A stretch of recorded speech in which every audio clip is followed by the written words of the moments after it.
মেয়েটা মৃদু হেসে উত্তর দিল, মেয়েটা মাশাআল্লাহ অনেক কিউট। আমি ভাইয়াকে জিজ্ঞেস করছিলাম মেয়েটা কে, ভাইয়া বলছে কাজিন। আপনি আর ভাইয়াও তো কাজিন, তাহলে মেয়েটা কি আপনার বোন? তানবীর স্বাভাবিক কণ্ঠে বলল, হ্যাঁ, আমার একমাত্র বোন মাহতিবা খান মেঘ। এখন বলো ঘটনা কি? মেয়েটা আমতা আমতা করে বলল, আসলে আপনার বোনকে আমার অনেক পছন্দ হয়েছে। আমার ভাইয়া ইউকেতে পড়াশোনা করে। আমার মনে হচ্ছে আমার ভাইয়ার সাথে মেয়েকে খুব ভালো মানাবে। একটু বলেই থামলো। তানবীর কপাল কুঁচকে তাকিয়ে আছে।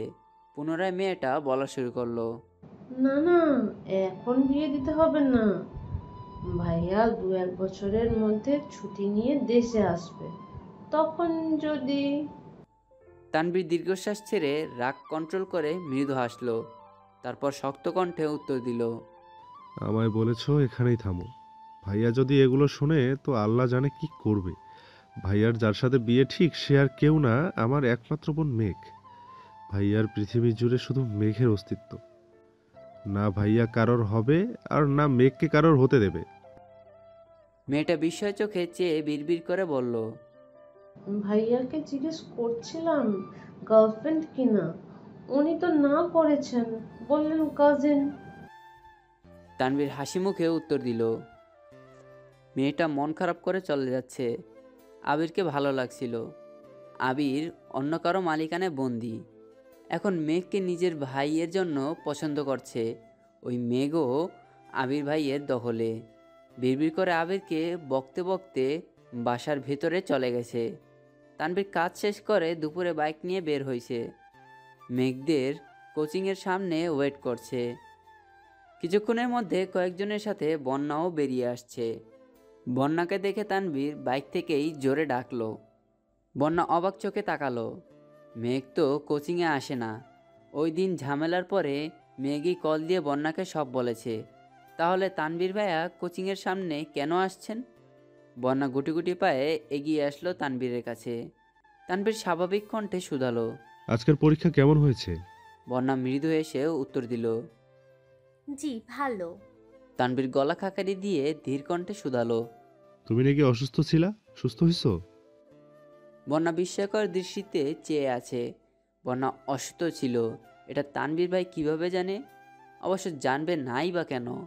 মেঘে নিশ্চয়ই বলেছে। বন্যা ওপর নিচ মাথা নাড়ালো। তানবীর বাইকের সাইড থেকে একটা হেলমেট খুলে বন্যার দিকে এগিয়ে দিয়ে বলল। এটা পরে বাইকে বসো। বন্যা ভ্রু কুঁচকে তাকিয়ে বলল। কেন? তানবীর কিছুটা শক্ত গলায় বলল। উঠতে বলেছি, উঠো। বন্যা তানবীর ভাই সম্পর্কে খুব ভালো করেই জানে, তাই তেরামি না করে চুপচাপ বসছে। তানবীরের পিছনে নিজের ব্যাগ রেখে তারপর বসেছে, যেন গায়ে না লাগে। তানবীর বন্যাকে নিয়ে একটা রেস্টুরেন্টে এসেছে। বন্যার পছন্দ মতো খাবার অর্ডার দেওয়া হয়েছে।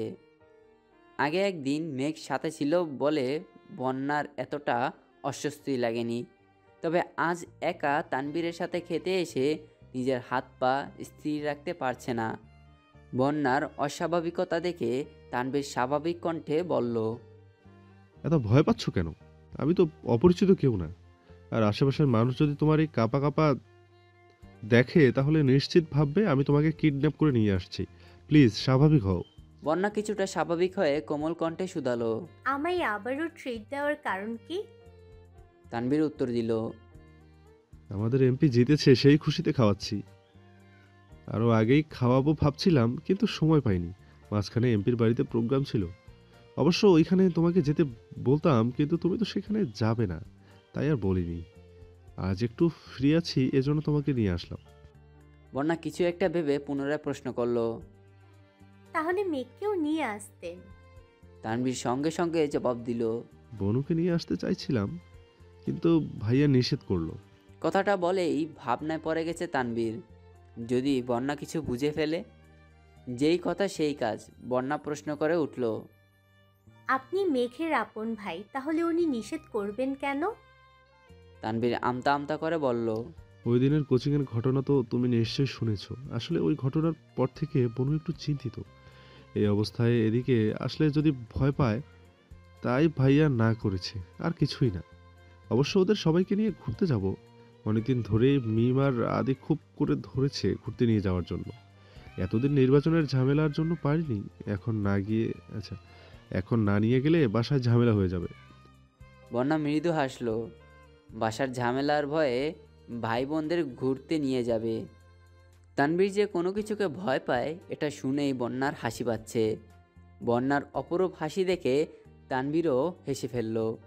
তানবীরের উচ্চতা 5 ফিট 9, গায়ের রং উজ্জ্বল শ্যামলা, সুস্বাস্থ্যের অধিকারী, বলতে গেলে কিছুটা গুলুমুলু টাইপের। তানবীরের দাড়িও আবিরের মতোই ছোট করে কাটা, ফুল হাতার শার্ট কোনই পর্যন্ত উঠানো, সাথে জিন্স প্যান্ট। হেলমেটের কারণে গুছানো চুলগুলো অগোছালো হয়ে গেছে। বন্যা তানবীরের মুখের দিকে কিছুক্ষণ দেখলো। এমনিতে খুব মুডি মনে হলেও হাস্যোজ্জ্বল মুখ দেখলে মনেই হয় না এই মানুষটা এত রাগী। দুজনেই খাওয়া শেষ করলো। তারপর বন্যাকে বাসার গলি পর্যন্ত পৌঁছে দিয়ে বাসায় ফিরেছে তানবীর। দিনটা বৃহস্পতিবার ছিল। মেঘ সন্ধ্যাবেলা সোফায় বসে নুডলস খাচ্ছিল। এমনিতেই ইদানিং মেঘের মন ভালো নেই। আবির ভাইয়ের মুখে সেদিনের না শব্দ শোনার পর থেকে মেঘ আর আবির ভাইয়ের সাথে কথা বলে না। আবিরও আগ বাড়িয়ে কথা বলতে আসে না। মেঘের নুডলস খাওয়ার মাঝে মালিয়া খান হুট করে এসে মেঘের পাশে বসলেন। মেঘ অবাক চোখে চাইল বড় আম্মুর দিকে, তারপর ঠান্ডা কণ্ঠে শুধালো। কি হয়েছে বড় আম্মু? মালিয়া খান উত্তেজিত কণ্ঠে বলা শুরু করলেন। হ্যাঁ রে মেঘ, মেয়েটা যে তোকে পড়ায় কি যেন নাম? মেঘ ভ্রু কুঁচকে উত্তর দিল। জান্নাত আপু কেন? মালিয়া খান উত্তেজিত কণ্ঠে পুনরায় বললেন। জান্নাত মেয়েটাকে তোর কেমন লাগে? আমার তো বেশ ভালো লাগে, খুব ঠান্ডা, মন মানসিকতাও ভালোই মনে হলো। আমার মাথায় একটা চিন্তা করতেছে, আবিরের তো বিয়ের বয়স হয়ে গেছে, জান্নাতের সঙ্গে তোর আবির ভাইকে মানাবে ভালো, তাই না? মেঘের মনে হচ্ছে মাথার উপরে অবস্থিত ছাদটা অকস্মাৎ মেঘের মাথায় ভেঙে পড়েছে। মেঘের বুকটা কেঁপে উঠল। যেই মেয়েকে নিয়ে নিজেই আতঙ্কে আছে সেখানে বড় আম্মু ওই মেয়েকেই বউ করার কথা বলছে। এ যেন কাটা গায়ে নুনের ছিটা দেওয়ার মতো। মেঘ ঢুক গেলে নিজেকে স্বাভাবিক রাখার চেষ্টা করছে, কিন্তু চাইলে কি সব কিছু লুকানো সম্ভব? যেই মানুষটার জন্য বুকের ভিতর এক আকাশ সমান ভালোবাসা, সেই মানুষটার বিয়ের কথা শুনছে, তাও অন্য মেয়ের সাথে। মেঘের চিৎকার করে কাঁদতে ইচ্ছে করছে। বড় আম্মুকে কি করে বুঝাবে? 3 মাসেই আবির ভাইকে নিজের থেকেও বেশি ভালোবেসে ফেলেছে। মালিয়া খান পুনরায় প্রশ্ন করলেন। এই মেঘ, জান্নাতকে জিজ্ঞেস করিস তো কাউকে পছন্দ করে কিনা? পছন্দ না থাকলে ভাবছি আবির আর তোর বড় আব্বুর সাথে এই বিষয়ে কথা বলবো। কথা শেষ করে মালিয়া খান উঠে রান্নাঘরে চলে গেছেন। এদিকে মেঘের গলা দিয়ে নুডলস নামছে না, বুক ফেটে কান্না আসছে। নুডলসের প্লেট রেখে নিজের রুমে চলে গেছে। ফ্যান ছেড়ে লাউড স্পিকারে গান চালিয়ে ইচ্ছে মতো কাঁদছে। মনের কষ্ট প্রকাশ করার মতো কেউ নেই মেঘের জীবনে, তাই কান্নাই তার একমাত্র সঙ্গী। ঘণ্টাখানেক পর জান্নাত আপু পড়াতে আসছে। মেঘ হাত মুখ ধুয়ে ফ্রেশ হয়ে নিচে পড়তে আসছে। জান্নাত আপুকে দেখে মেঘের মাথায় শুধু বড় আম্মুর কথাগুলোই ঘুরছে। পড়ানো শেষে মেঘ বলল। আপু একটা কথা জিজ্ঞেস করি? জান্নাত মিষ্টি করে হেসে বলল। হ্যাঁ অবশ্যই। মেঘ শীতল কণ্ঠে প্রশ্ন করল। আপু আপনি কি কাউকে পছন্দ করেন? মেঘের এমন প্রশ্নে জান্নাতের ওষ্ঠদয় আরও বেশি প্রশস্ত হলো। শান্ত স্বরে উত্তর দিল। হ্যাঁ। মেঘ যেই না প্রশ্ন করতে যাবে কে সে, তার আগেই জান্নাতের ফোনে কল আসছে। কল রিসিভ করে কথা বলতে বলতে মেঘের দিকে বিদায় নিয়ে জান্নাত বেরিয়ে গেছে। অষ্টাদশীর মনের ভেতর তোলপাড় চলছে। বড় আম্মুর বলা কথাগুলো মাথায় ঘুরছে। জান্নাত আপুর বিষয়ে আবির ভাইয়ের কেয়ার, কিছুদিন আগে মেঘকে কাজিন বলে পরিচয় দেয়া, আজ জান্নাত আপুর পছন্দের মানুষ আছে জানতে পারা। সব কিছু যদি এত সুতোয় বাঁধা হয় তাহলে মেঘের কি হবে? মেঘের চোখ টলমল করছে। দুফোঁটা পানি গড়িয়ে পড়তেই মেঘ হাতের উল্টো পিঠ দিয়ে চোখ মুছে শক্ত কণ্ঠে নিজেকে শাসালো। একদম কাঁদবি না। যে মানুষটা কোনোদিন তোর হবেই না, তাকে নিয়ে কেন কাঁদছিস? মেঘ রাতে খায়নি, সবাই অনেক ডেকেছে, কিন্তু তাতেও মেঘ রুম থেকে বের হয়নি। আবির বাসায় ফেরার পর থেকে ছাদে ছিল, রুমে এসেছে শেষ রাতের দিকে, তাই সে এসবের কিছুই জানে না। শুক্রবারে সকাল থেকে মেঘের কোনো হদিশ নেই। তানবীর পর্যন্ত ডেকে আসছে, কিন্তু মেঘ আসেনি। আবির ঘুম থেকে উঠেছে 12টার দিকে, শাওয়ার নিয়ে রেডি হয়ে নামাজে গেছে। মেঘ তখনও রুমে। শাওয়ার নিয়ে নামাজ পড়ে আবার শুয়ে পড়েছে। বের হয়ে আবির ভাই বা বড় আম্মুর মুখোমুখি হওয়ার বিন্দুমাত্র ইচ্ছে নেই তার। আবির নামাজ থেকে এসে খেতে বসেছে, বাকিরাও খেতে বসতেছে। আকলিমা খান হালিমা খানকে উদ্দেশ্য করে আস্তে করে বললেন, মেজো আপা, মেঘ তো এখনো খেতে আসলো না। এই কথা আবিরের কান পর্যন্ত পৌঁছে গেছে। খাবার মুখে দিতে গিয়েও থেমে গেল। সহসা তানবীরের দিকে তাকিয়ে ইশারা দিল। তানবীর সঙ্গে সঙ্গে উঠে গেছে, মেঘকে ডেকে ধমকে নিয়ে আসছে। মেঘের চোখ মুখ ফুলে আছে, চুলগুলো এখনও ভেজা, চুল থেকে টুপটুপ করে পানি পড়ছে। মাথা নিচু করে খেতে বসেছে, চুল দিয়ে বেশ অর্ধেক মুখ ঢেকে রেখেছে। কিন্তু আবির মেঘের বিপরীতে বসায় স্পষ্ট মেঘের চোখ নাক মুখ দেখতে পাচ্ছে। আবির খাওয়ার মাঝখানে বেশ কয়েকবার মেঘের দিকে তাকিয়েছে, ভেবেই পাচ্ছে না কি হলো। কিন্তু মেঘ ভুল করেও একবার মুখ তুলে তাকায়নি। মেঘের হাবভাব দেখে মোজাম্মেল খান রেগে গেলেন, কঠিন স্বরে বললেন, পরীক্ষা যত কাছে আসছে তোমার অমনোযোগিতা ততই বাড়ছে। যা যা চাইতেছো সবই তোমাকে দেয়া হচ্ছে, তারপরও তোমার পড়াশোনাতে এত অবহেলা।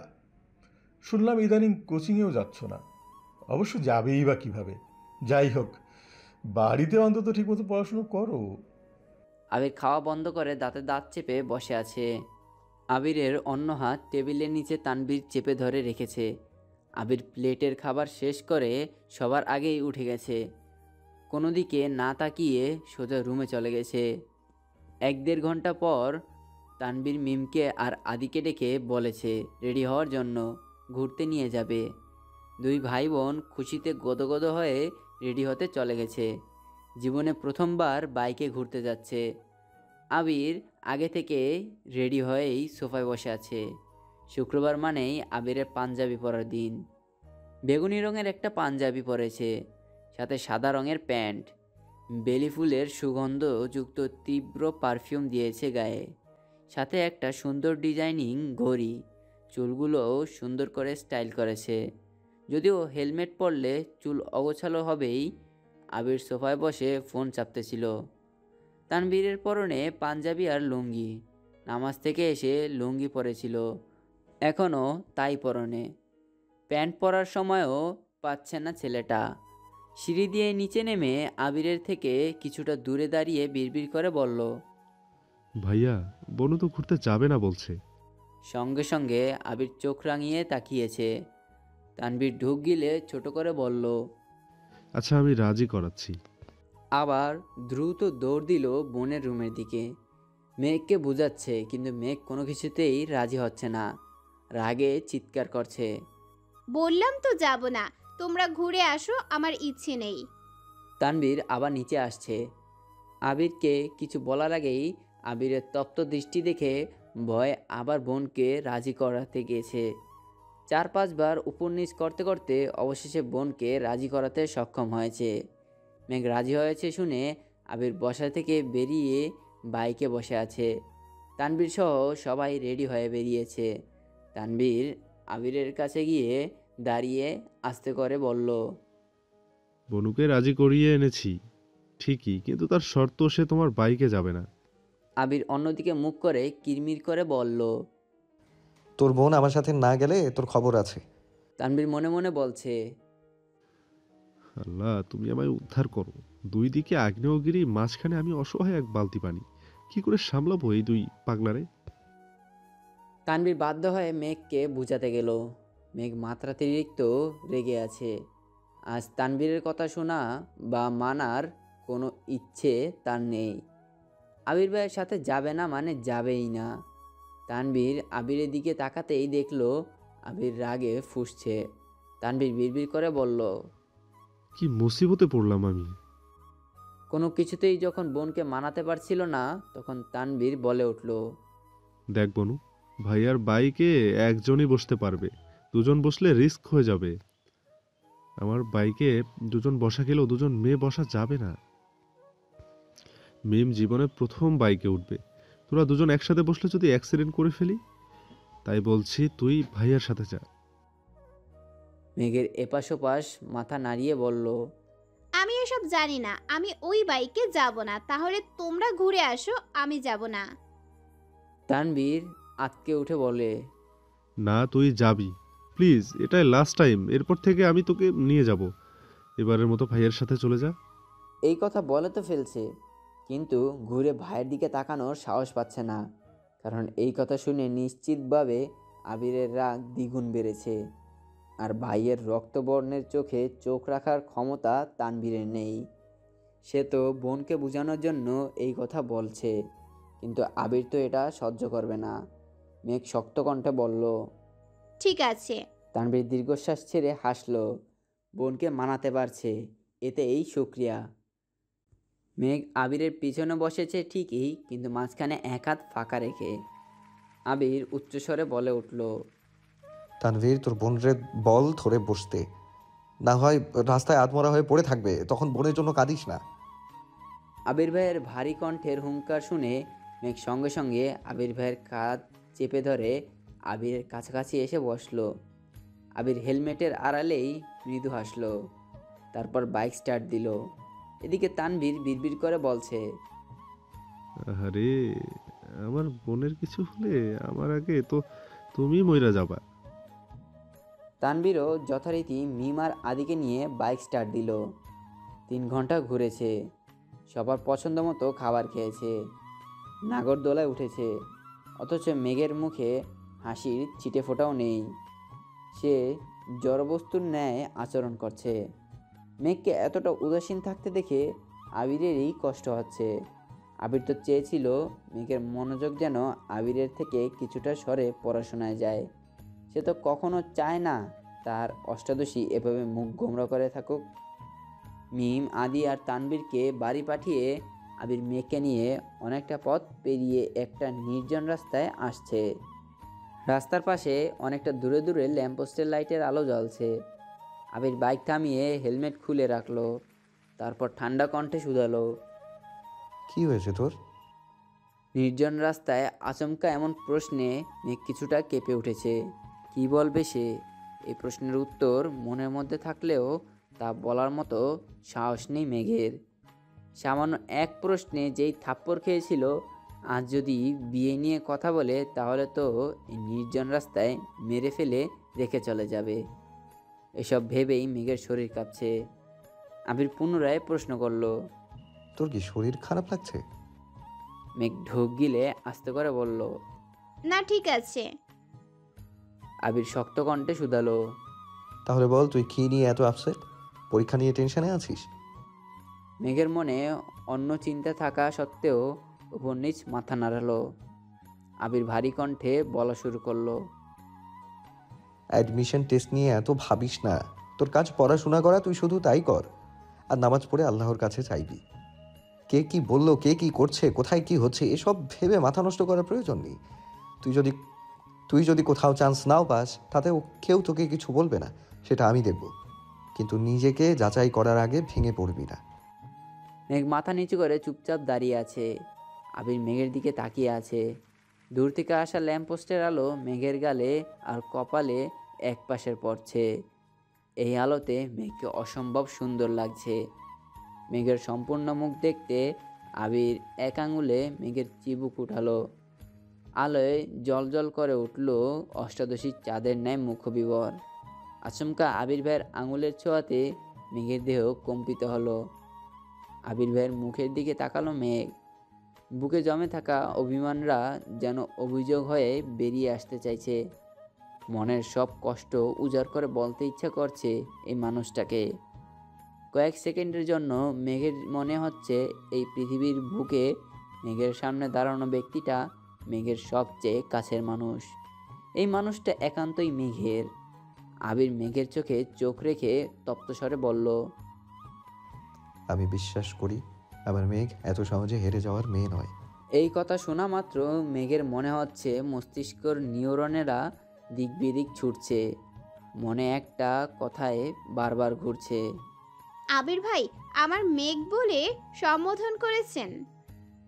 এটা ভাবতেই মেঘের সকল মন খারাপ এক মুহূর্তেই পালিয়ে গেছে। সহসা মেঘের মুখে হাসি ফুটে উঠেছে। মেঘের মুখের অকৃত্রিম মায়াবী হাসি দেখে আবিরও নিঃশব্দে হাসল। মেঘের দিকে তাকিয়ে থেকেই পুনরায় ধীর কণ্ঠে বলল, this is my sparrow, I always want to see you like this. মেঘ নিস্তব্ধ হয়ে চেয়ে আছে আবিরের দিকে। এই যে এই মানুষটাকে নিয়ে এত অভিমান, এত অভিযোগ, সামনে আসলে কেন এই অভিযোগ আর অভিমানরা পালিয়ে যায়? এত এত রাগ কেন দেখাতে পারি না ওনাকে? উনি যদি সত্যি সত্যি জান্নাত আপুকে পছন্দ করেন আর জান্নাত আপুও যদি ওনাকে পছন্দ করেন, তাহলে তো ওনাদের বিয়ে খুব শীঘ্রই হয়ে যাবে। তখন আমি কি করব? এই যে এই মানুষটার ছোট ছোট কথাতেই আমার সব রাগ গলে পানি হয়ে যায়, আবার নতুন করে ওনার প্রেমে হাবুডুবু খায়। উনি জান্নাত আপুকে বিয়ে করলে আমার কি হবে? তখনও কি ওনার প্রতি আমার এরকমই টান থাকবে, নাকি এখনের অনুভূতিগুলো তখন শুধুই স্মৃতি হয়ে থাকবে? এসব ভাবতে ভাবতে মেঘ ঠোঁট ফুলিয়ে কান্না শুরু করে দিয়েছে। হঠাৎ কান্না দেখে আবির কিছুটা অবাক হয়ে গেছে। কিছুই তার মাথায় ঢুকছে না। সে ভেবেছিল শুধু এমপির বাড়ির ঘটনা থেকেই মেঘের মন খারাপ, আর বাকিটা পড়াশোনা নিয়ে। কিন্তু এই মন খারাপের সবটা জুড়ে যে জান্নাত, এটা আবির বুঝতেও পারছে না।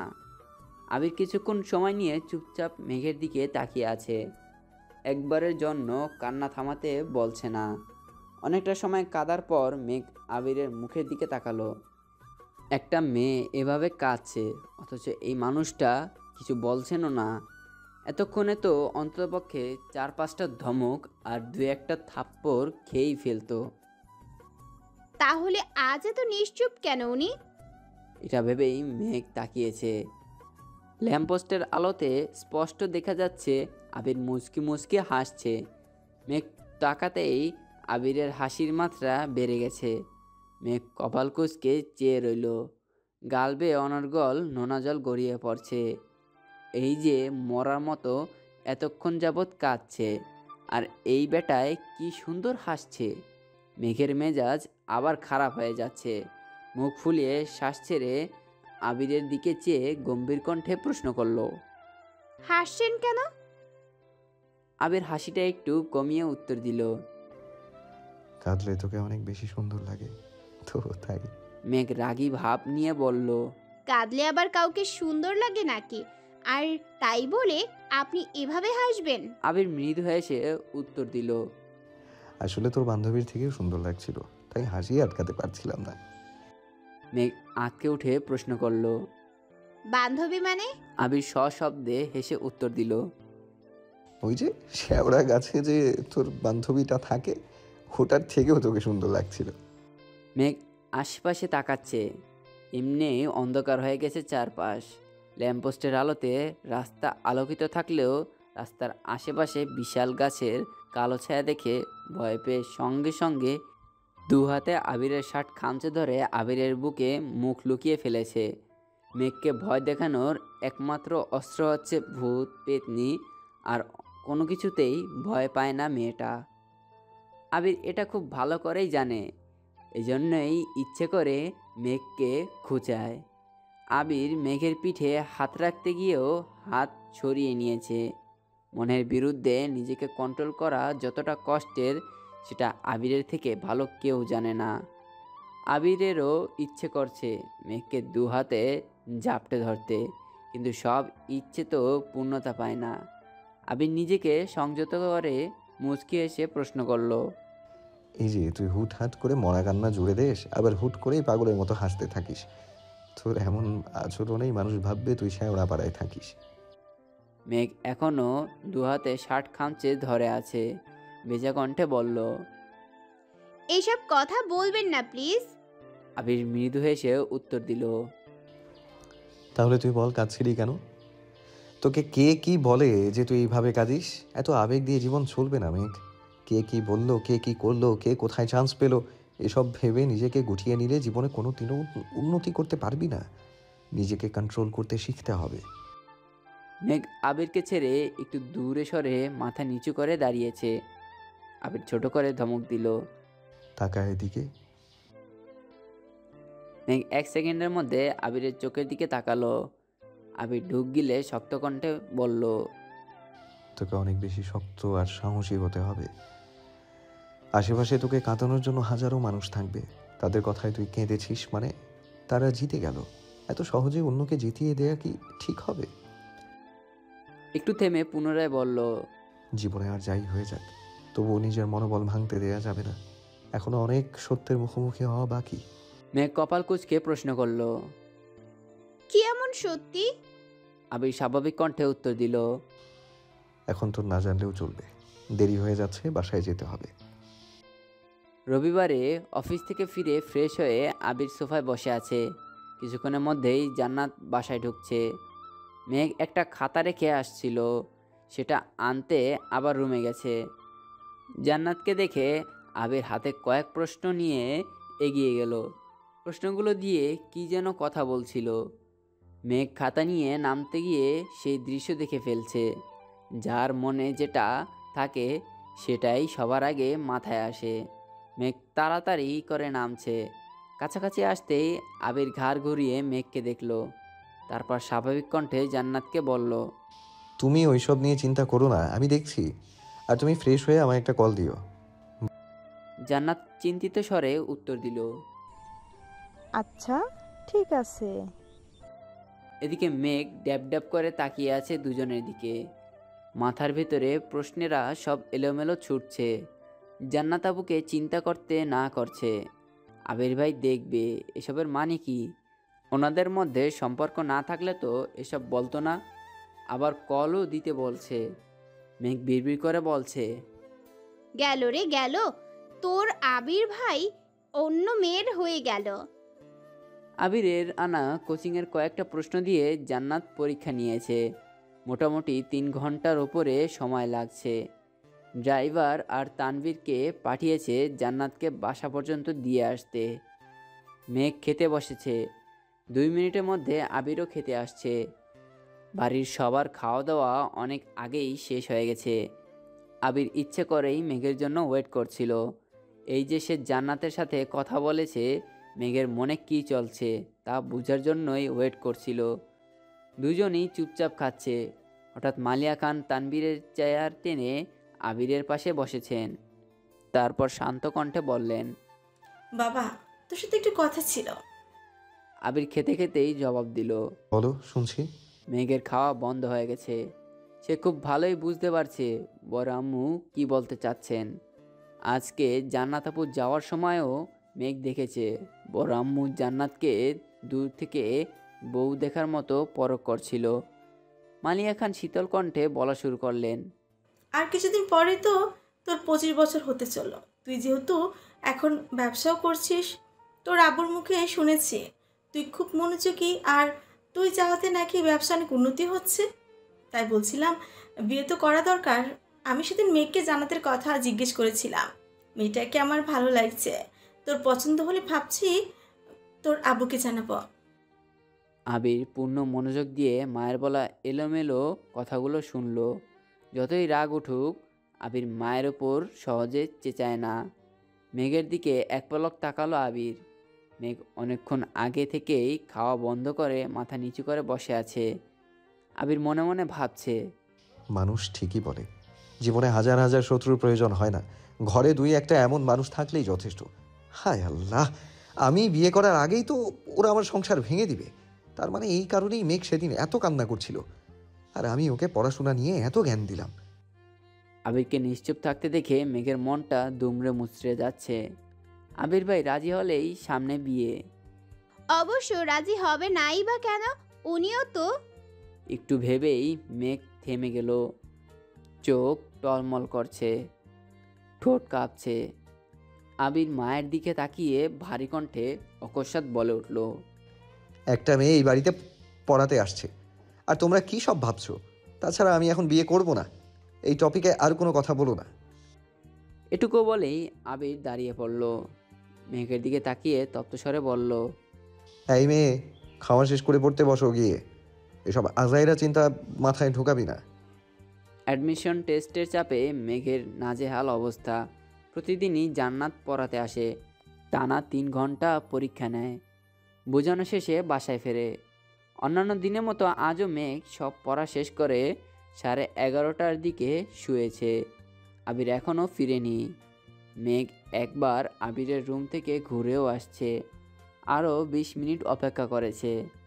আবির ফিরছে না বলে বাধ্য হয়ে ফোনে সেভ করা আবিরের নম্বরটা বের করে কোচিংয়ের ঘটনার পর আজ দ্বিতীয়বারের মতো আবির ভাইকে কল দিতে যাচ্ছে। অষ্টাদশীর হৃদয়ের কম্পন তীব্র হতে শুরু করেছে। কল রিং হচ্ছে, কয়েক মুহূর্তেই রিসিভ হলো। সঙ্গে সঙ্গে মেঘ কাঁপা কাঁপা গলায় সালাম দিল। একই সময় ওপাশ থেকে একটা মেয়ের কণ্ঠস্বর ভেসে আসছে। সালাম আর ওপাশের মেয়েলি কণ্ঠের বলা কথাটা একসাথে হওয়ায় মেঘ কথাটা বুঝতে পারেনি। আবির উচ্চস্বরে কাকে বলে উঠল। স্টপ। সহসা স্বাভাবিক কণ্ঠে সালামে উত্তর দিয়ে বলল, ঘুমাসনি এখনো? আবিরের স্টপ শুনে মেঘ এখনও স্টপ হয়ে আছে। কোন মেয়ে, কি বলেছে? আবির ভাই এখন কোথায়? কিছুই ভেবে পাচ্ছে না। কিছুটা ভেবেচিন্তে মেঘ প্রশ্ন করল, আপনি এখন কোথায়? বাসায় কখন আসবেন? আবির গম্ভীর কণ্ঠে উত্তর দিল। বাসায় ফিরতে একটু দেরি হবে। কেন? পুনরায় প্রশ্ন করল। কোথায় আছেন? আবির রাজভারী কণ্ঠে উত্তর দিল। একটা কাজে আসছি, তানভীরও আছে আমার সাথে, চিন্তা করিস না। মেঘ খুশি হয়েও হতে পারল না। মেঘের কণ্ঠ শুনে মনে ভয় ঢুকে গিয়েছিল। তানভীর সাথে আছে শুনে একটু খুশি হলেও বেশি খুশি হতে পারল না, কারণ তানভীর আপন ভাই হওয়া সত্ত্বেও ভাইয়ের খোঁজ না নিয়ে আবির ভাইয়ের খোঁজ নিচ্ছে। বিষয়টা কেমন হয়ে গেল না? মেঘ আস্তে করে শুধালো, ভাইয়া কি আপনার পাশে? আবির উত্তর দিল, না, একটু দূরে। কথা বলবি? ডাকবো? মেঘ সঙ্গে সঙ্গে বলে উঠল, না না, এমনিতেই আসছেন না যে, অপেক্ষা করতেছি। আবির ঠান্ডা কণ্ঠে বলল, অপেক্ষা করতে হবে না, আমরা চলে আসব। মেঘ আস্তে করে বলল। টেনশনে ঘুম আসছে না। আবির কপাল কুঁচকে স্বাভাবিক কণ্ঠে উত্তর দিল। আচ্ছা, আসতেছি। মেঘ ব্যালকনিতে দাঁড়িয়ে অপেক্ষা করছে। অনেকক্ষণ পর আবির আর তানভীর বাসায় ফিরেছে। তানভীর আগে আগে বাসায় ঢুকে পড়লেও আবির নিচে দাঁড়িয়ে কারোর সাথে ফোনে কথা বলছে। মেঘ ব্যালকনিতে থেকে দাঁড়িয়ে সেই দৃশ্য দেখছে। ঠোঁটে তার মিষ্টি হাসি। মেঘ বিড়বিড় করে বলছে, আবি ভাইয়ের উপস্থিতি যে আমার হৃদয়ে বসন্ত জাগাতে সক্ষম। উনি কবে বুঝবেন এটা? মেঘ আনমনে কত কিছু ভেবে যাচ্ছে। কখন আবির বাসায় ঢুকেছে অষ্টাদশীর সেই খেয়াল নেই। আবির নিজের রুমে না গিয়ে সোজা মেঘের রুমে এসেছে। মেঘকে রুমে না পেয়ে যেই না ব্যালকনির দিকে যাবে, তখনই দৃষ্টি পড়ে মেঘের খাতার দিকে। কেমিস্ট্রির বিক্রিয়ার পাশে বড় বড় অক্ষরে লেখা আবির ভাই। আবির তৎক্ষণাৎ খাতাটা হাতে নিয়েছে। লাস্ট কয়েকটা পৃষ্ঠা উল্টিয়ে দেখেছে। পড়ার ফাঁকে ফাঁকে খাতা জুড়ে আবির ভাই লেখা, আরও কিছু কিছু রোমান্টিক লাইন, কবিতার অংশ, গানের লাইন, এসব লেখা। এসব দেখে আবিরের মাথায় রক্ত উঠে গেছে। খাতা টেবিলের ওপর ছুঁড়ে ফেলে ব্যালকনিতে পা রাখতে রাখতে চিৎকার দিয়ে উঠল। এই মেয়ে, সমস্যা কি তোর? আচমকা আবির ভাইয়ের কণ্ঠ শুনে চমকে উঠে মেঘ। আবিরের রাগান্বিত মুখবিবর দেখে ভয়ে 2 পা পিছিয়ে মাথা নিচু করে নরম স্বরে বলল, কোনো সমস্যা নেই। আবির দ্বিতীয়বারের মতো চিৎকার দিয়ে উঠল। তুই কি পড়াশোনা করবি নাকি করবি না? মেঘের মাথায় কিছুই ঢুকছে না। আবির ভাইকে বাসায় আসতে বলার সাথে মেঘের পড়াশোনার কি সম্পর্ক? জান্নাত আপুর নেয়া পরীক্ষাতেও তো ভালোই মার্ক পায়, তাহলে আবির ভাই এমন কেন করছেন? মেঘ ঢোক গিলে ছোট করে বলল, করব। আবির রাগান্বিত কণ্ঠে বলল। লোক দেখানো পড়াশোনা করার কোনো দরকার নেই। এটা তোর জন্য লাস্ট ওয়ার্নিং। যদি তুই ঢাকা বিশ্ববিদ্যালয়ে চান্স না পাস তাহলে তোর পা দুটো ভেঙে ঘরে বসিয়ে রাখবো। পড়াশোনা যদি করতে চাস তাহলে চান্স পাইতেই হবে, আর না হয়। এটুকু বলেই আবির থামলো। চোখে মুখে একরাশ বিরক্তি আর ক্রোধ। 1 সেকেন্ড না দাঁড়িয়ে চলে যায়। মেঘের টেবিলের পাশে থাকা কাঠের চেয়ারে সজোরে লাথি দিয়ে রুম থেকে বেরিয়ে পড়েছে। লাথিটা চেয়ারে দিলেও কেঁপে উঠেছে অষ্টাদশীর সর্বাঙ্গ। মাথায় ঢুকছে না কিছুই। কি এমন হলো যে আবির ভাই এতটা রেগে আছেন? বাসায় ফেরার কথা বলে কি ভুল করে ফেলেছি? উনি কোথায় বা গেছিলেন? মেঘ কিছুক্ষণ পর রুমের দিকে পা বাড়ায়। চেয়ারটা ফ্লোরে পড়ে আছে। মেঘ চেয়ারটা তুলে ঠিকমতো রাখতে গেলেই চোখে পড়ে খাতাটা। ফ্যানের বাতাসে খাতার পৃষ্ঠাগুলো উড়ছে। মেঘ সঙ্গে সঙ্গে খাতা তুলে নেয় হাতে। খাতা জুড়ে আবির ভাইয়ের লেখা দেখে কলিজা শুকিয়ে কাঠ হয়ে গেছে। বিড়বিড় করে বলছে। সর্বনাশ, এই খাতা কি আবির ভাই দেখে ফেলেছেন? তখনই আবির আবার রুমে আসছে। ফ্যান বন্ধ করে মেঘের হাত থেকে খাতাটা একটানে নিয়ে হাতে একটা লাইটার দিয়ে আগুন জ্বালিয়ে দিয়েছে। মেঘ বিস্ময়কর দৃষ্টিতে তাকিয়ে আছে। বিশালাকার চোখে সেই আগুন স্পষ্ট প্রতীয়মান হচ্ছে। আগুনের মাত্রা বাড়তে শুরু করেছে, তাই আবির খাতা ছেড়ে দিয়েছে। ফ্লোরে খাতাটা পড়তেই আগুন দ্বিগুণ বেড়ে গেছে। আবির সেই আগুনের দিকে তাকিয়ে থেকে রাশভারী কণ্ঠে বলল। ভবিষ্যতে এই ঘটনার পুনরাবৃত্তি ঘটলে তার ফলাফলটা আরও বেশি ভয়ানক হবে, মনে থাকে যেন। আবির চলে গেছে। মেঘ কিছুক্ষণ দাঁড়িয়ে থেকে সেই আগুন দেখে তারপর সেখানেই বসে পড়েছে। নির্বাক চোখে চেয়ে আছে পুরা খাতার অবশিষ্ট অংশের পানে। আবির শুধু খাতায় পুরায়নি, পুড়িয়েছে অষ্টাদশীর হৃদয়ে বাড়তে থাকা ভালোবাসাকে। আবির কিছু না বললেও বুঝিয়ে দিয়েছে আবিরকে ভালোবাসার যোগ্যতা মেঘের নেই। আবির ভাইয়ের ক্রোধিত আখিতে অষ্টাদশীর কোমল মন ঝলসে গেছে। চোখ বেয়ে আজ এক ফোঁটা পানিও পড়ছে না। কেমন যেন পাথরের ন্যায় বসে আছে। 1 সপ্তাহ পর শুক্রবার সন্ধ্যেতে আবির বন্ধুদের সাথে আড্ডা দিতে বেরিয়েছে। কিছুক্ষণের মধ্যেই তানবীর হাজির হলো সেখানে। আজ তানবীরের তেমন কাজ নেই, বন্ধুদের সাথে ঘোরাঘুরি করেছে। বিকেলের দিকে এমপির বাড়ি থেকেও ঘুরে এসেছে। কি করবে ভেবে না পেয়ে বড় ভাইদের সাথে আড্ডা দিতে আসছে। তানবীর হাসি মুখে সবার সাথে হ্যান্ডশেক করে একটা চেয়ার টেনে বসলো। সবাই তানবীরকে পেয়ে গণহারে প্রশ্ন করা শুরু করেছে। নির্বাচন নিয়ে, তানবীরের কাজ নিয়ে, এমপির কর্মসূচি নিয়ে। তানবীর যা জানে সব উত্তরই ঠিকঠাক মতো দিচ্ছে। আবির চুপচাপ বসে বসে ফোন চাপছে। আড্ডার কেন্দ্রবিন্দু তানবীর হওয়ায় মেঘের টপিক উঠতে বেশি সময় লাগলো না।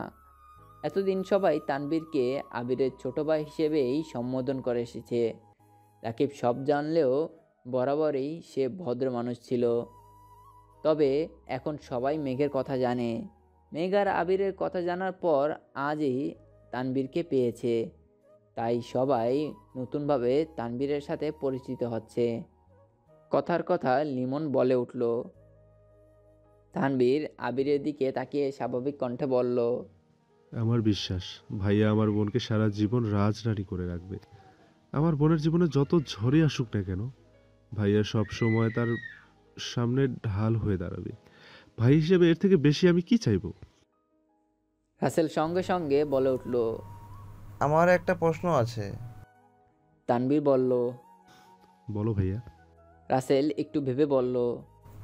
এই যে তুই আবিরকে ভাইয়া ডাকিস, তোর বাকি ভাই বোনেরাও আবিরকে ভাইয়া ডাকে, তাহলে মেঘ কেন ভাইয়া ডাকে না? তানবীর সশব্দে হেসে উত্তর দিল।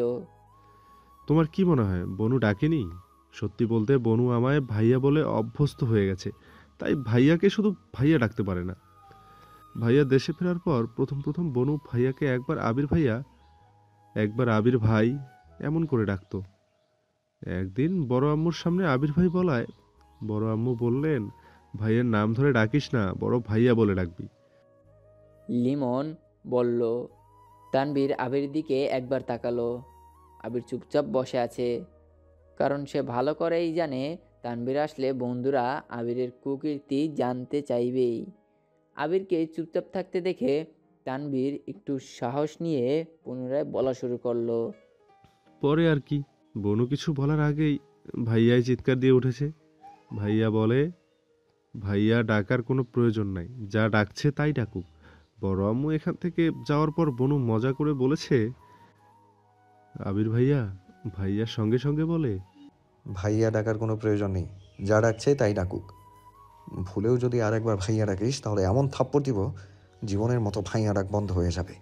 সেই থেকে বনু আবির ভাই বলেই ডাকে। সবাই আবির দিকে চেয়ে হাসছে। লিমন আবিরকে উদ্দেশ্য করে বলে। আবির বিরক্তি নিয়ে উত্তর দিল, ভাই ডাকটা অনেক কষ্ট করে সহ্য করে নিয়েছি, কিন্তু ভাইয়া ডাক সহ্য করতে পারবো না। রাকিব তানভীর দিকে তাকিয়ে প্রশ্ন করলো, এমপির মেয়ের কি খবর রে? এখনো কি উল্টাপাল্টা কিছু বলে? তানভীর স্বাভাবিক কণ্ঠে উত্তর দিল, মেয়ে ভালোই আছে, তবে ইদানিং আরেকটা কথা বলছে, যেটা আমি ভাইয়াকেও বলিনি। আবির ভ্রু কুঁচকে প্রশ্ন করলো। তানভীর ঢোক গিলে আস্তে করে বলল, এমপির মেয়ের বনুরে অনেক ভালো লাগছে।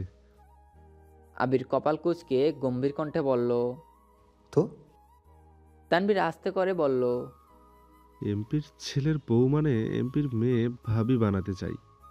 আবির বসা থেকে উঠে রাগান্বিত কণ্ঠে শুধালো। কি? তানভীর চেয়ার থেকে উঠে দৌড়ে গিয়ে রাকিবের পিছনে লুকাইছে। রাকিবও দাঁড়িয়ে পড়েছে।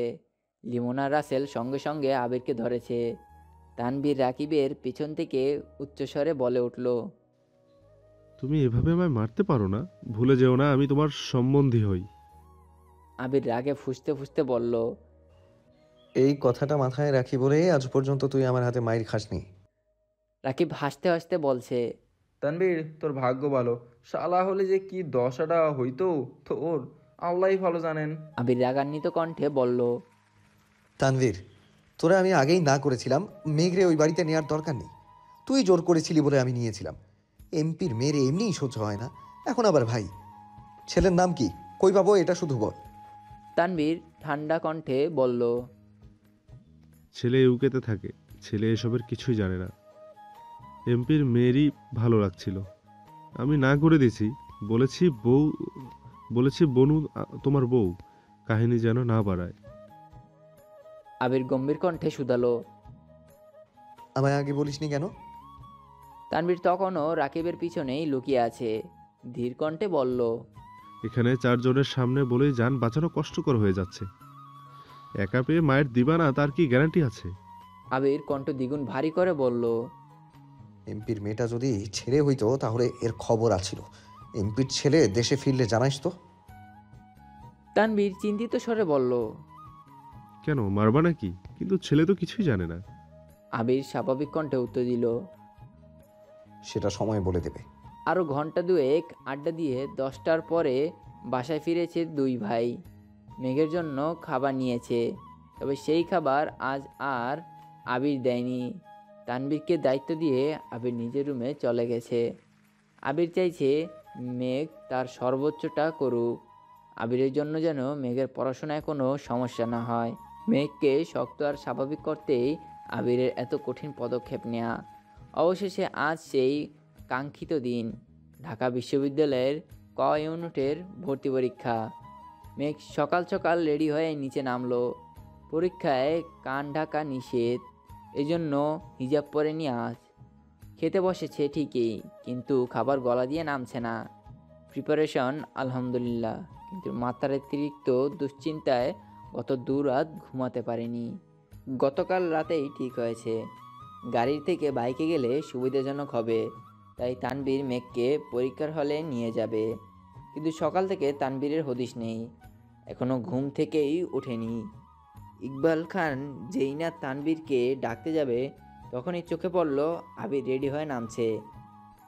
ইকবাল খান আবিরকে দেখে উচ্চস্বরে বলে উঠলেন, কি রে আবির, তুই কোথাও যাচ্ছিস নাকি? আবির স্বাভাবিক কণ্ঠে উত্তর দিল, তানভীর একটু অসুস্থ, বলল মেঘকে আমাকে নিয়ে যেতে। যেহেতু আজ শুক্রবার তাই ভাবলাম নিয়েই যাই। মোজাম্মেল খান বলে উঠলেন। আবির মৃদু হাসল। মালিয়া খান ছেলেকে ডেকে বললেন, তোকে খেতে দিব? আবির খাবে না বলে বেরিয়ে গেছে। কিছুক্ষণের মধ্যে মেঘও বেরিয়েছে। সবাই গেট পর্যন্ত মেঘকে বোঝাতে বোঝাতে এগিয়ে দিয়ে এসেছে। 1 ঘন্টার মধ্যে উপস্থিত হলো পরীক্ষার কেন্দ্রে। চারপাশে অসংখ্য শিক্ষার্থী আর তাদের সাথে অভিভাবক। শুধু বন্ধুরা মিলেও পরীক্ষা দিতে এসেছে। কেউ কেউ রাস্তার পাশে বসে পড়তে ব্যস্ত। মেঘ আশেপাশের পরিবেশ দেখে আরও বেশি শঙ্কিত হয়ে যাচ্ছে। এখনও গেট খোলা হয়নি। মেঘ আশেপাশে এত এত শিক্ষার্থী দেখতে ব্যস্ত, অথচ আবির মেঘের দিকে তাকিয়ে আছে। আবির হঠাৎই শীতল কণ্ঠে ডাকলো, মেঘ। মেঘ আবিরের মুখের পানে তাকিয়ে উত্তর দিল, জি। আবির অকস্মাৎ দুহাতে আলতোভাবে মেঘের দুগাল স্পর্শ করে। মেঘের দু চোখে চোখ রেখে নিরেট কণ্ঠে বলল, আমি গর্ব করে বলতে পারি এখানে উপস্থিত হাজার হাজার শিক্ষার্থীর মধ্যে আমার মেঘ সবচেয়ে বেশি বুদ্ধিমতী। পরীক্ষা শেষে আমি তোর মুখে সেই অকৃত্রিম হাসিটা দেখতে চাই, যেই হাসিটা শুধু বিজয়ের। আমার বিশ্বাস তুই পারবি। মেঘ নির্বাক চোখে তাকিয়ে আছে আবিরের মুখবিবরে। মেঘকে ছেড়ে একটু দূরে সরে আবির পুনরায় বলল, টেনশন করিস না, বের হলে সোজা এখানে আসবি, আমি এখানেই থাকবো। ততক্ষণে গেট খুলে দিয়েছে। হাজার হাজার শিক্ষার্থীর ভিড়ে মেঘও কেন্দ্রে ঢুকে গেছে। আবির বাইরে অপেক্ষা করছে। পরীক্ষা মেঘের হলেও চিন্তা সব আবিরের। তার প্রথম আর একমাত্র চিন্তা অসময়ে দেশে ফেরা। ভেবেছিল ভর্তি পরীক্ষা শেষে ফিরবে, কিন্তু জয়ের জন্য তা আর হলো কই। দেশে ফেরার পর থেকে একটাই চিন্তা, আবিরের জন্য মেঘের না কোনো সমস্যা হয়। 3 মাস যাবৎ কত কৌশলেই না অবলম্বন করেছে মেঘকে শক্ত করতে। আজকের পরীক্ষাতেই বোঝা যাবে আবির কতটুকু সফল আর কতটুকু ব্যর্থ। কিছুক্ষণ হলো পরীক্ষা শেষ হয়েছে। এত এত শিক্ষার্থীর ভিড়ে আবিরের দৃষ্টি খুঁজছে সেই কাঙ্ক্ষিত ব্যক্তিকে। অবশেষে চোখ পড়ে তার অষ্টাদশীর পানে। দ্রুত পায়ে এগিয়ে আসছে, মুখে তার তৃপ্ত হাসি। খুশিতে জল করছে 2 আঁখি। এক নিমিষেই আবিরের দুশ্চিন্তা উধাও হয়ে গেছে। মেঘ কাছাকাছি এসে খুশিতে গদগদ হয়ে বলল, আলহামদুলিল্লাহ, পরীক্ষা ভালো হয়েছে।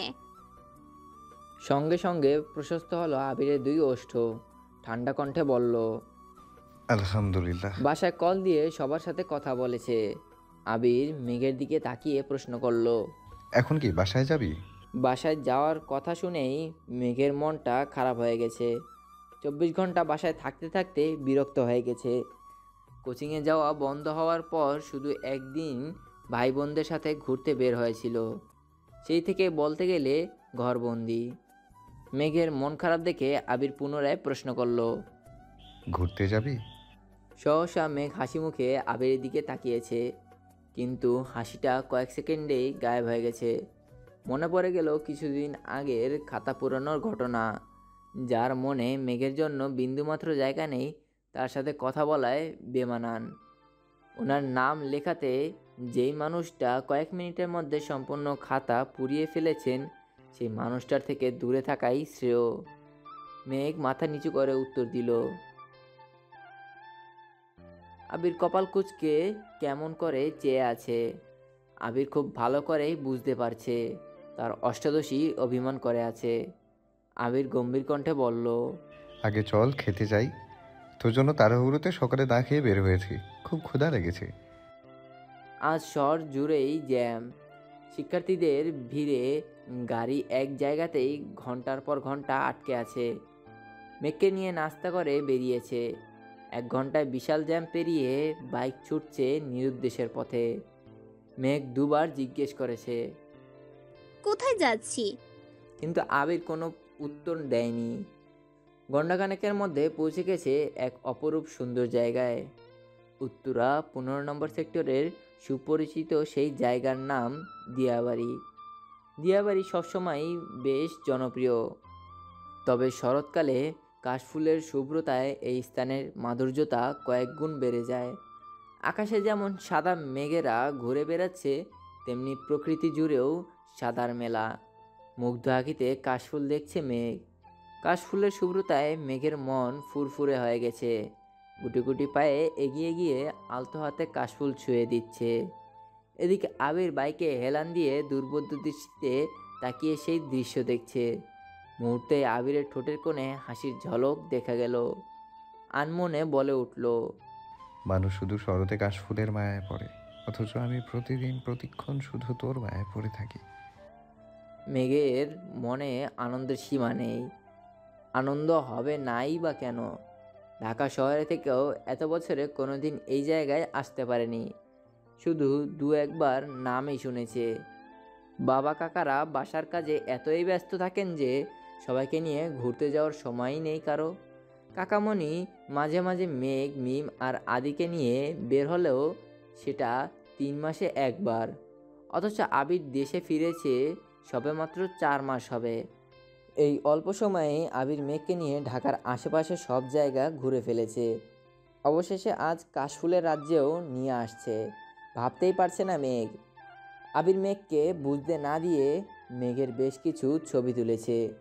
ফোন পকেটে রেখে কতগুলো কাশফুল একসাথে এনে মেঘের দিকে এগিয়ে দিয়ে বলল, তোর কিছু ছবি তুলে দিব? মেঘ আবিরের দিকে তাকিয়ে হেসে ফেলল। সেও মনে মনে ভাবছিল মোবাইলটা নিয়ে আসলে ছবি তুলতে পারত, কিন্তু আবির ভাইকে এই কথা বলার সাহস পাচ্ছিল না। আবির মেঘের মনের কথা বলে ফেলেছে, তাই না চাইতেও মেঘ হেসে ফেলেছে। আবির কয়েকটা ছবি তুলে দিয়েছে। ছবিগুলো দেখে মেঘ স্বাভাবিক কণ্ঠে বলল, ধন্যবাদ, আমরা কি এখন চলে যাব? আবির ভুরু কুঁচকে বলে উঠল, এত স্বার্থপর কেন তুই? মেঘ চোখ বড় করে তাকিয়ে শুধালো। মানে? আবির বিরক্তির স্বরে বলল, এই যে এত কষ্ট করে এত দূর নিয়ে আসলাম, তোকে ছবিও তুলে দিলাম, একটাবার বলতে তো পারতি, দেন না আপনাকে দুটো ছবি তুলে দেই, বা একটা সেলফি অন্তত তুলি। যেই নিজের ছবি তোলা শেষ অমনি বাসায় যাই। স্বার্থপর একটা। আমি স্বার্থপর হলে আপনি হিটলার। মুখের ওপর মেঘ জবাব দিয়ে ফেলেছে। আবির কপালে কয়েক ভাঁজ ফেলে ভারী কণ্ঠে বলল, আমি হিটলার হলে তুই হিটলারের নানি। এই যেন বিতর্ক প্রতিযোগিতা চলছে।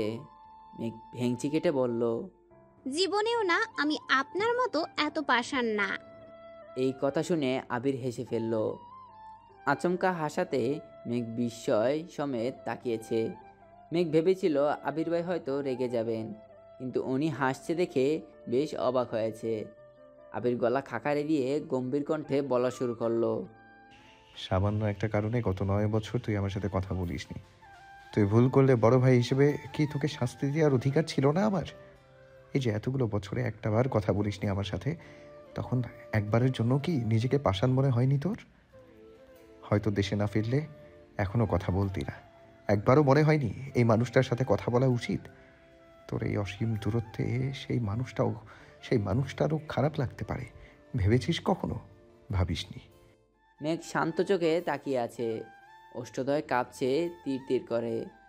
আবির ভাইয়ের সাথে এত বছরে একবারের জন্য কথা বলতে ইচ্ছে হয়নি তার। অথচ ওনাকে দেখার পর ওনার ভারী কণ্ঠে বলা এক একটা কথা, অনুভূতিহীন আচরণ, ক্রোধিত আঁখি, তাকানোর স্টাইল, ঘন কালো চুল আর গাল ভর্তি ছোট ছোট দাড়ি দেখে ধীরে ধীরে প্রেমে পড়তে বাধ্য হয়েছে। আবির ভাই তো দেশে ফিরে আবারও থাপ্পড় দিয়েছে তাকে। কই, এবার তো সে কথা বন্ধ করেনি। রাগ অভিমান শেষে ঠিকই বারবার কথা বলেছে। এই যে সেদিন খাতা পুরালো, তারপরও আজ সে মানুষটার সাথেই ঘুরতে এসেছে। তাহলে এত বছর কেন কথা বলতে ইচ্ছে হয়নি তার? মেঘ কিছু বলছে না দেখে আবির বাইকের দিকে চলে যাচ্ছিল। মেঘ আচমকা বলে উঠল, আপনার সাথে একটা ছবি তোলা যাবে? আবির মুচকি হেসে উত্তর দিল, ওয়াই নট? ঘোরাঘুরি শেষে বাসায় ফিরেছে। মেঘের হাতে অনেকগুলো কাশফুল। তার খুব ইচ্ছে করছে এগুলো বাসায় নিয়ে মিমার আদিকে দেখাবে, কিন্তু আবিরের কড়া নিষেধ, বাসায় নেওয়া যাবে না। বাধ্য হয়ে মানতে হলো আবির ভাইয়ের কথা। রাস্তায় দুটো পিচ্চি মেয়েকে ফুলগুলো দিয়ে বাসায় চলে আসছে। সময় চলছে নিজস্ব গতিতে। মেঘের পড়াশোনার অন্ত নেই। সবেমাত্র ঢাকা বিশ্ববিদ্যালয়ের পরীক্ষা শেষ হলো, সামনে মেডিকেল পরীক্ষা। পড়ার চাপ যতটা মেঘের, ঠিক ততটাই জান্নাতের। প্রতিদিন 3-4 ঘন্টা সময় নিয়ে পড়ানো, নিজে প্রশ্ন করে মেঘের পরীক্ষা নেওয়া, সেগুলোর সমাধান করা। 15 দিনের মাথায় জগন্নাথ বিশ্ববিদ্যালয়ের ভর্তি পরীক্ষা। যতদিন না মেঘ চান্স পাচ্ছে ততদিন চলবে এই লড়াই। সপ্তাহখানেক পরেই ঢাকা বিশ্ববিদ্যালয়ের ক ইউনিটের ফলাফল প্রকাশিত হয়েছে। মেঘের সিরিয়াল আসছে। সেই খুশিতে খানবাড়িতে উৎসব চলছে। প্রতিটা মানুষই মহা খুশি। তবে মোজাম্মেল খান তেমন খুশি না, কারণ ওনার ইচ্ছে মেঘ মেডিকেলে পড়বে। বিশ্ববিদ্যালয়ের প্রতি ওনার আগ্রহ নেই বললেই চলে। বাড়ির সবাই হইচই করছে দেখে একসময় ধমক দিয়েই বসলেন। মেডিকেল পরীক্ষা এখনো হয়নি, এত খুশি হওয়ার কিছু নেই। সামনে পরীক্ষা, পড়তে বসো গিয়ে। আবির রুমের বাইরে ব্যালকনিতে দাঁড়িয়ে নিচে সবার হইহুল্লোড় দেখছিল। তবে মোজাম্মেল খানের ধমকে আজ আবিরের রাগ হচ্ছে না, বরং মেঘের চান্স পাওয়ার খুশিতে এসব সামান্য বিষয়কে সে পাত্তাই দিচ্ছে না। কিন্তু মোজাম্মেল খানের ধমকে মেঘের মন খারাপ হতে সময় লাগলো না। সিঁড়ি দিয়ে উঠে নিজের রুমে যেতে গিয়ে আবিরকে দেখেই থমকে দাঁড়ালো। শীতল চোখে তাকালো একবার। হয়তো বুঝতে চেয়েছিল রেজাল্টের কথা শুনে আবির ভাই খুশি হয়েছেন কিনা, কিন্তু আবিরের অভিব্যক্তি বোঝা গেল না। তাই মাথা নিচু করে মেঘ রুমে চলে গেছে। মেঘের পড়া যেমন থেমে নেই, তেমনি জান্নাত আপুরও ছুটি নেই। কিছুদিন পর মেডিকেল ভর্তি পরীক্ষা দিল। এবার আর আবির নিয়ে যায়নি, মোজাম্মেল খান নিজে গাড়ি করে মেয়েকে নিয়ে গেছেন। পরীক্ষা যেমনই হয়েছে, রেজাল্টের অপেক্ষায় আছে সবাই। কিছুদিন পর একদিন আবির আর রাকিব অফিসে কাজ করছিল। হঠাৎ রাসেল ছুটে এসে উত্তেজিত কণ্ঠে বলল, কি রে আবির, ম্যাক কি চান্স পাইছে? আবির ল্যাপটপের দিকে তাকিয়ে থেকেই উত্তর দিল, ডিউতে হয়েছে, জগন্নাথ ওয়েটিং। কেন? রাসেল পুনরায় বলল, আরে ভার্সিটিতে না, মেডিকেলে চান্স পাইছে কিনা জিজ্ঞাসা করছি। আবির অবাক চোখে তাকিয়ে প্রশ্ন করল, রেজাল্ট দিয়ে দিয়েছে নাকি? রাসেল সহসা উত্তর দিল, হ্যাঁ, মাত্র দেখলাম, এই জন্যই তো তোকে জিজ্ঞেস করতে আসছি। আবির তাড়াতাড়ি ফোন বের করে নেটে রেজাল্ট দেখলো। অকস্মাৎ আবিরের মুখটা মলিন হয়ে গেল। রাকিব জিজ্ঞেস করলো, কি হলো, চান্স পায়নি? আবির ভারী কণ্ঠে উত্তর দিল, সরকারিতে আসেনি, প্রাইভেটে পড়তে পারবে। আবির সঙ্গে সঙ্গে তানবীরকে কল দিয়েছে। তানবীর বাসায় নেই। আবির বসা থেকে উঠে রুমের মধ্যে পায়চারি শুরু করেছে। কি করবে বুঝতে পারছে না। বাসায় কি চলছে কে জানে। হঠাৎই মিমের কথা মনে পড়ল। তাড়াতাড়ি আকলিমা খানের নাম্বারে কল দিয়েছে। প্রথম কলটায় রিসিভ করলো মিম। মায়ের ফোন বেশিরভাগ সময় মিমের কাছেই থাকে। মিম আর আদি মিলে গেম খেলে। মিম কল রিসিভ করেই সালাম দিল। আবির সালামের উত্তর দিয়ে ভারী কণ্ঠে বলল, বাসার কি অবস্থা? মেঘ চিন্তিত স্বরে বলল, চাচু আপুকে বকতেছে, আম্মু আর মামুনি মিলেও থামাতে পারছে না। আব্বু, বড় আম্মু কেউ বাসায় নেই, আমাকে আর ভাইকে দমকে রুমে পাঠিয়ে দিয়েছে। আবির আর কিছু না বলেই কল কেটে দিয়েছে। তৎক্ষণাৎ বাড়ির উদ্দেশ্যে রওনা দিল। আবির সেদিন চাচ্চুর মনের কথা বুঝেছিল। এই ঝামেলাটা হওয়ারই ছিল, কিন্তু আজ রেজাল্ট দিবে এটা আবিরের জানা ছিল না। জানলে হয়তো আজ বাসা থেকে বেরই হতো না। বাইকের গতিই বুঝিয়ে দিচ্ছে ভিতরে ভেতরে আবির কতটা ক্ষিপ্ত। বাসার গেটটা কোনো রকমে পেরিয়ে বাইক থেকে ছুটে গেছে অন্দরমহলে। ড্রয়িং রুমে সোফায় বসে আছেন মোজাম্মেল খান, ওনার পাশে হালিমা খান। স্বামীকে শান্ত করার চেষ্টা করছে। সিঁড়ির পাশে ভীত হয়ে দাঁড়িয়ে আছে মেঘ, চিবুক নেমে গলার সঙ্গে মিশে আছে। কান্নার তোপে সামনের দিকের চুলগুলো ভেজে গালে লেপ্টে আছে। দৃষ্টি তার ফ্লোরের দিকে। আকলিমা খান রান্নাঘরে। বাসুরকে থামানোর সাধ্য নেই বলেই সরে পড়েছেন। আলী আহমদ খান মালিয়া খানকে নিয়ে ডাক্তার দেখাতে গিয়েছিলেন, এখনও ফিরেনি। ইকবাল খান হয়তো কোনো কাজে বেরিয়েছেন। মোজাম্মেল খান তখনও রাগান্বিত কণ্ঠে বলেই যাচ্ছেন, তোকে এত আদর ভালোবাসা দিয়ে কি হলো? সরকারি মেডিকেলে চান্সটাই পাসনি। কত গর্ব করে সবাইকে বলেছিলাম আমার মেয়ে মেডিকেলে পড়বে। এখন আমি কোন মুখে একটু বলবো যে বলতেই আবির আমার মেয়ে উচ্চস্বরে চান্স বলে পায়নি? উঠল। তোকে আচমকা আবিরের কণ্ঠ শুনে মেঘ কিছুটা কেঁপে উঠল। এই মেঘ, রুমে যা।